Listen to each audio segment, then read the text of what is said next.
दबदबा अगर बना रहा है शहर में, यदि आप उप महापौर भी जब बने थे, तो उस समय जो है कहीं न कहीं एक मजबूत समर्थन और यही सीधे तौर पे कहा जाए कि आठवले जी की वजह से ही बने थे और ये विचारधारा जो है अ और ए के बीच में जो बँट रही है, जिस तरीके से अगर बात करें क्योंकि आरपीआई की यदि बात करें तो एससी समाज के लिए काफ़ी जो है लड़ते आए हैं, उसी के लिए जो है प्रतिनिधित्व रहा है। तो विचारधाराओं को यहाँ पे अलग कर दिया गया है। कोई कहता है कि आरपीआई ए आठवले, तो वो जो है आठवले विचारधारा से चलते हैं। अम्बेडकर विचारधारा से चलते हैं, डॉक्टर बाबा साहेब अम्बेडकर जी की विचारधारा से चलते हैं। तो ये कन्फ्यूजन किस तरीके से है? जनता के लिए किस तरीके की लड़त है?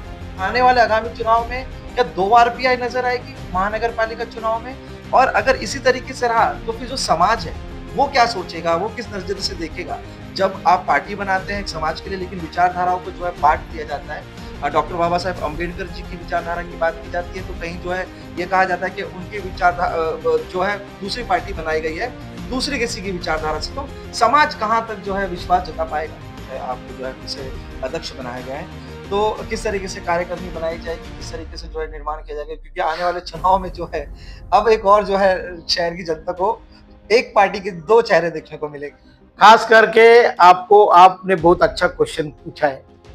क्या मैं जो बोल रहा हूँ बाबा साहब के विचारधारा पे चलता हूँ, रिपब्लिकन पार्टी ऑफ इंडिया, ये वैसा ही मेरी भी रिक्वेस्ट है। जो आम लोग हैं उनको भी कहना है कि आप आका एबी फॉर्म लेके चुनाव लड़ो, नहीं तो शिवसेना का और बीजेपी का चुनाव एबी फॉर्म लेके चुनाव मत लड़ो। आका एबी फॉर्म लेके चुनाव लड़ो, फिर दिखेगा ये में ताकत ज्यादा है कि आ में ताकत ज्यादा है।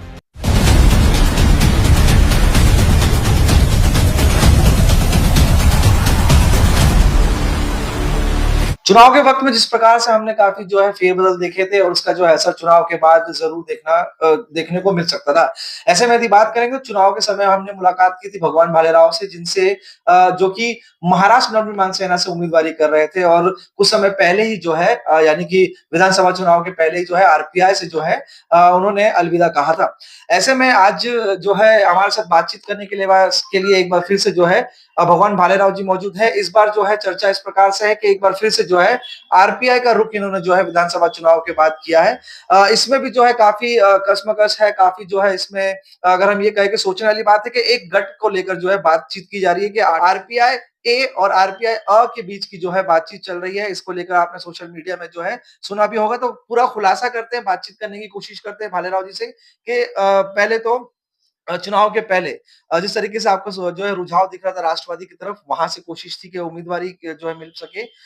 फिर उसके बाद जो है ये देखने को मिला कि आरपीआई से जो है आपके जो पद को जो आपको जो है निष्क्रिय किया गया था, निकाल दिया गया था। उसके बाद जो है महाराष्ट्र नवनिर्माण सेना से आपने जो है विधानसभा चुनाव की उम्मीदवारी की। अब जो है खबरें जिस तरीके से कि एक बार फिर से जो है प्रवेश किया गया आरपीआई में, तो जानना चाहेंगे कि कहीं न कहीं लोग भ्रमित हैं कि आरपीआई ए और आरपीआई अ के बीच में क्या जो है समानता है, क्या जो है इसमें जो है चीज़ें हैं, वो सबसे पहले जानना चाहेंगे? सबसे पहले मैंने विधानसभा चुनाव मनसे के टिकट पे लड़ा था, तभी मेरे को आरपीआई से निष्कासित किया था। लेकिन जिस आरपीआई का मैं अध्यक्ष था, वो रिपब्लिकन पार्टी ऑफ इंडिया ये यानी अम्बेडकर। और उस टाइम पे जब भी मैं 2012 से लेके आज तक रिपब्लिकन पार्टी ऑफ इंडिया में काम करता था, ये में। लेकिन बीच में 1 डेढ़ साल पहले आठवले साहब वो पार्टी के अध्यक्ष थे, लेकिन आठवले साहब ने खुद का पक्ष पार्टी बनाया और उसका नाम है Republican party of India Athawale. तो वो पार्टी का मैं कभी अध्यक्ष मेरे को नहीं बनाया गया था, लेकिन आठवले साहब अध्यक्ष थे, इसके लिए मैं उनके साथ आज तक था। लेकिन जब भी आठवले साहब ने मुझे निलंबित किया, तभी मैं चाहता तो उसका रिएक्शन दे सकता था, लेकिन मेरे स्वभाव में वो बात नहीं है। आठवले साहब हमारे साथ में रहे, हमने इतने साल उनके साथ काम किया है, तो वो इसे पे मैंने ज्यादा ध्यान नहीं दिया। लेकिन जब भी मैं मनसे के बाद अभी वापस आरपीआई ये में आया, तो ये आरपीआई ये जो पार्टी है, ये पैंथर के बाद बनी हुई पार्टी है। वो पैंथर के बाद बनी जो पार्टी है, वो बाबा साहब के विचारधारा पे चलने वाली party, Republican party of India, ये यानी अम्बेडकर। तो अम्बेडकर के विचारधारा पे चलने वाली ये पार्टी है, बाबा साहब के विचारधारा पे चलने वाली ये पार्टी। तो वो हिसाब से मैंने अभी वापस मेरी जो विचारधारा है, वो विचारधारा के साथ मैं जुड़ा और वो पार्टी में चला गया। हमारे पार्टी में ये जो पार्टी है ये में आठवले साहब भी गई 30-35 साल से वहाँ पे अध्यक्ष थे।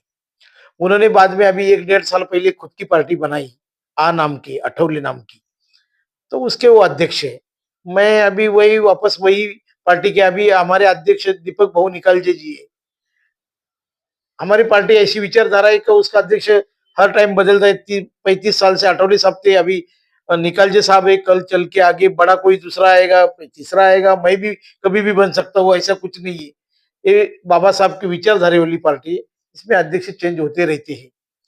तो वही सबसे अभी मैंने आरपीआई ज्वाइन की और आरपीआई में हूँ। अभी आरपीआई के जिलाध्यक्ष पद पे। नाना बाबुल जो कि जिला अध्यक्ष आरपीआई आठवलेगढ़ से, तो उन्होंने जो आरोप लगाया कि इतने लंबे समय से जो है आठवले साहब के साथ रहे हैं और कहीं न कहीं जब उम्मीदवारी या फिर खुद की जो इच्छा थी वो पूरी नहीं हुई तो जो है पार्टी को अलविदा कहा था। पार्टी के साथ जो है उस तरीके का व्यवहार नहीं रहा, दूसरी पार्टियों की तरफ रुख कर रहे थे, तो उसके लिए क्या कहना चाहेंगे? और गौर करने वाली बात यहाँ पर ये है कि लंबे समय से दबदबा अगर बना रहा है शहर में, यदि आप उप महापौर भी जब बने थे, तो उस समय जो है कहीं न कहीं एक मजबूत समर्थन और यही सीधे तौर पे कहा जाए कि आठवले जी की वजह से ही बने थे और लगातार जो है आप शहर में जो है आठवले जी को भी लेते आते रहे हैं, जिस तरीके से प्रचार-प्रसार रहा है। तो फिर ये विचारधारा जो है अ और ए के बीच में जो बँट रही है, जिस तरीके से अगर बात करें क्योंकि आरपीआई की यदि बात करें जिस तरीके से एससी समाज के लिए काफ़ी जो है लड़ते आए हैं, उसी के लिए जो है प्रतिनिधित्व रहा है। तो विचारधाराओं को यहाँ पे अलग कर दिया गया है। कोई कहता है कि आरपीआई ए आठवले तो वो जो है आठवले विचारधारा से चलते हैं। अम्बेडकर विचारधारा से चलते हैं, डॉक्टर बाबा साहेब अम्बेडकर जी की विचारधारा से चलते हैं। तो ये कन्फ्यूजन किस तरीके से है? जनता के लिए किस तरीके की लड़त है? हमने बाबा साहब की विचारधारा ली है, तो हम बाबा साहब की विचारधारा पे चलेंगे। अठौले साहब जब ये पार्टी के हमारे अध्यक्ष थे, वो राष्ट्रीय अध्यक्ष थे, तो उनकी बाबा साहब के साथ उनकी जो मार्गदर्शन था, मार्गदर्शन करते थे, वो विचारधारा पे हम चलते थे।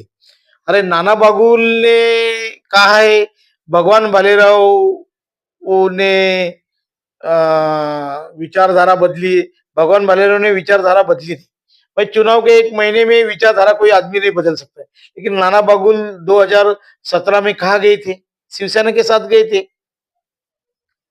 अभी उन्होंने आरपीआई में आए, तो विचारधारा मैं बोलूँ क्या विचारधारा बदली है?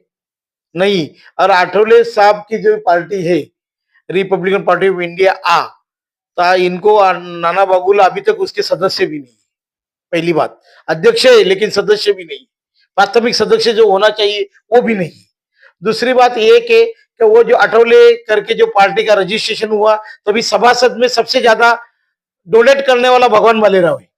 मैंने 5 लाख रुपए दिए है, उसमें वो डोनेट किया है, वो सभासद बनाया है और पार्टी को दिया है। तो वो मेरे को विचारधारा नहीं बताई। विचारधारा क्या है वो मेरे को सब अच्छी तरह से मालूम है। अध्यक्ष पार्टी का अध्यक्ष लेने का और विचारधारा तुतारी का करने का वो हमको बताने की जरूरत नहीं।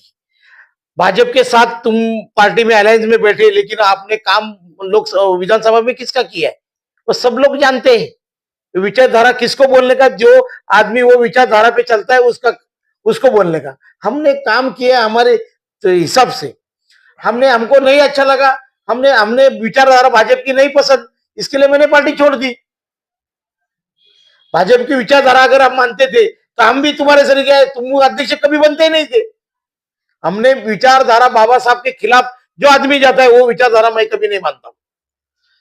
बातें विचारधारा की हो रही है लेकिन जो पार्टी होती है या फिर राजनीतिक पार्टी हो या फिर जिस तरीके से जो कि होता है समाज के लिए होता है। आरपीआई की यदि बात करें तो वंचित समाज के लिए जो है कार्यरत है, विचारधाराएँ हैं, उनके विकास के लिए, उनके जो है संरक्षण के लिए, उनके लिए हक की लड़ाई के लिए है। लेकिन एक चीज़ यहाँ पे अभी देखने को मिली पूरे महाराष्ट्र की राजनीति में जिस तरीके से देखने को मिला कि हर एक पार्टी के 2 गट हो गए। राष्ट्रवादी के 2 हो गए, शिवसेना के 2 हो गए, भाजपा सिर्फ बची है जिसके 2 गठ नहीं है, भाजपा जो है सबको अपने साथ ले लेती है। अब आने वाले आगामी चुनाव में क्या 2 आरपीआई नज़र आएगी महानगर पालिका चुनाव में?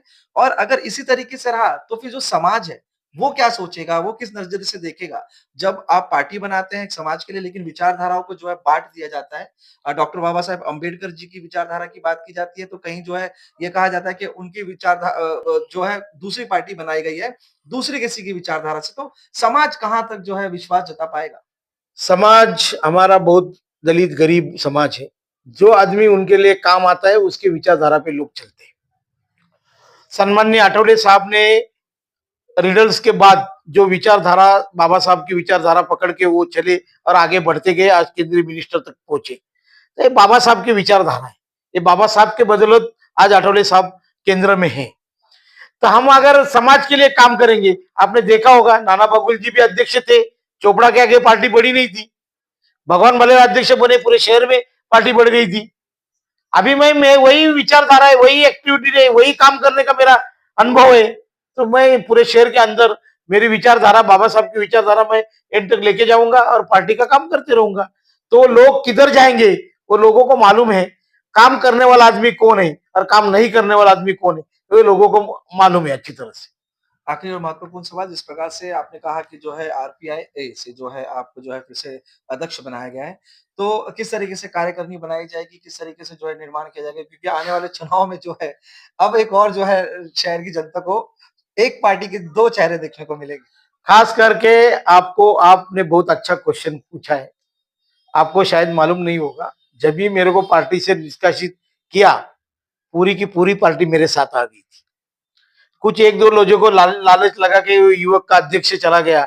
बाकी मेरा कोई भी कार्यकर्ता, जो जिला कार्यालय का कार्यकर्ता होगा या कोई भी कार्यकर्ता मेरा नहीं चला गया।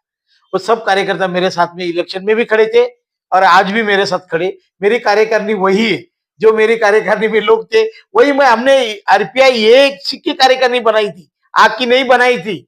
हमने एक ही कार्यकर्ता बनाई, क्योंकि जो मेरे को लेटर दिया गया था 2016 में, वो एक ही लेटर है, आका नहीं है। अच्छा। एक ही लेटर है। वो कार्यकारिणी जो बनाई थी, वो कार्यकारिणी पूरी मेरी बात। मेरा युवक अध्यक्ष चला गया है, तो अभी मैं नया युवक अध्यक्ष निमूंगा। बाकी कार्यकारिणी मेरे पास वही है। जिला कार्यकारिणी मेरे पास बहुत लोग हैं और मेरे पे प्रेम करने वाले, बाबा साहब पे मेरे से ज्यादा बाबा साहब के विचारधारा पे जो प्यार करते हैं या अस्मिता मानते, वो लोग मेरे साथ जुड़ेंगे और जुड़ेंगे।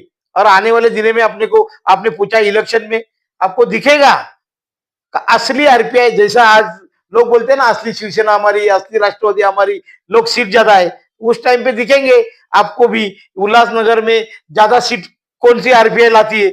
उसके बाद वो उसका निर्णय हो जाएगा। क्या मैं जो बोल रहा हूँ, बाबा साहब के विचारधारा पे चलता हूँ, रिपब्लिकन पार्टी ऑफ इंडिया, ये वैसा ही मेरी भी रिक्वेस्ट है। जो आम लोग है उनको भी कहना है कि आप आका एबी फॉर्म लेके चुनाव लड़ो, नहीं तो शिवसेना का और बीजेपी का चुनाव एबी फॉर्म लेके चुनाव मत लड़ो। आका एबी फॉर्म लेके चुनाव लड़ो, फिर दिखेगा ये में ताकत ज्यादा है कि आ में ताकत ज्यादा है।